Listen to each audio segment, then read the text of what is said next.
G'day guys, M85 here, and today I'll be reviewing Five Nights at Freddy's 3. A point-and-click survival horror title which was developed by Cawthon, if that's how you pronounce his name, and is available on PC, iOS and Android devices. Set 30 years after the closure of Freddy Fazbear's Pizzeria, and you take on the role of an employee that has been hired to watch over a new attraction that is about to open to the public called Fazbear's Fright. This attraction is based around the creepy, unsolved mysteries of Freddy Fazbear's Pizzeria, filled with recognizable items that were salvaged from the remains of the restaurant. So your role in the game is to watch over the attraction with the help of your trusty surveillance cameras and make sure all of the electronic systems stay active throughout the night. But of course, like with previous games in the series, you are not alone. A Frankenstein-like animatronic has been discovered within the attraction, which has been colourfully named Springtrap,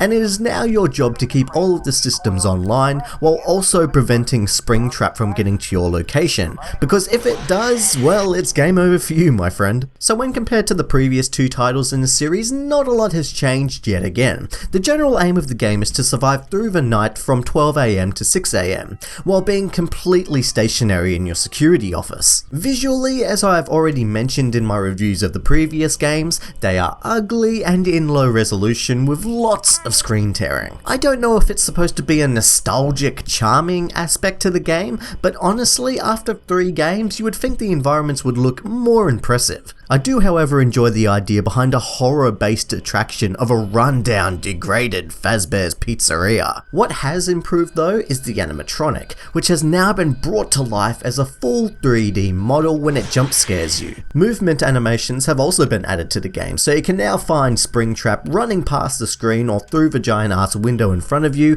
He even pops up into your view from time to time. Sound once again plays an important role, with different sounds indicating different things. For example, if it sounds like something is crawling through the vents, then something is most likely in the vents. This is a new map that you can toggle between, and if you ever find Springtrap in there, then you must seal the vent to prevent it from getting to you. The surveillance cameras play the biggest role they ever have before in the series. You now have to use a combination of cameras and an audio cue to lure Springtrap away from your position. But of course, the cameras, audio cues and ventilation systems don't work forever, as you constantly need to switch to another computer to reboot the different systems, which takes your attention away from the cameras and Springtrap's location, which usually results in a sneak attack. Even now and then, you can even get a surprise visit from hallucinations of your favourite characters, from innocent Balloon Boy to the oh-so adorable Foxy.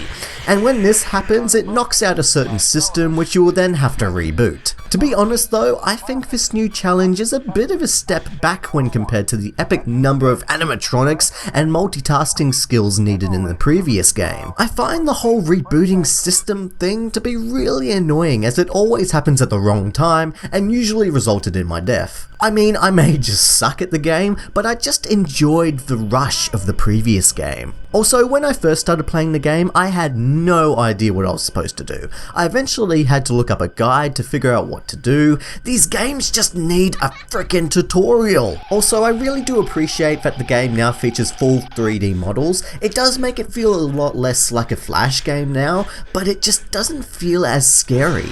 I can't quite put my finger on it, but the jump scare just doesn't seem to have the same impact as the original ones. And of course, the usual cons are still present here. It's a short game with terrible environment visuals, and there is a dark story in there somewhere, but it's hard for the common player to decipher based purely on voice messages and strange minigames. So overall, I feel that in ways, Five Nights at Freddy's 3 is a step back for the series. It's a combination of continuous cons plaguing every game in the series, the challenge being more annoying than anything else, and the 3D model just isn't as scary. But most of all, I think the series is just starting to grow a bit stale now, in a kind of Paranormal Activity way. You know what you're gonna get with each entry, and since I feel this sequel is a bit of a step back for the series, it just makes me want to go back to the second game. So in the end, I have to give Five Nights at Freddy's 3 a 6 out of 10. I was expecting so much more from this sequel. I was hoping, since the game featured full 3D models, that the entire experience would be more polished. But sadly, sadly the same ugly screen-tearing environment is still there, and the new 3D animatronic results in the scares not having the same impact that they once did. I also miss the challenging multitasking aspect from the second game, where in this title it is rather simplified and the system rebooting is just frustrating. If you enjoyed the previous games in the series, sure, you will probably enjoy this one as well. I mean, I still did in ways, but I feel that the series is starting to overstay its welcome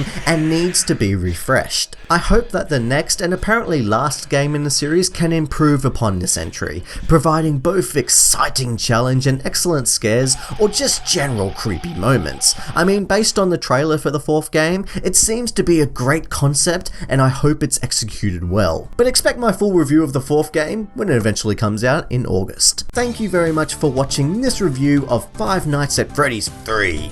If you enjoyed this video, don't forget to check out these other great videos, and I hope to see you subscribe and come back to M85 Reviews.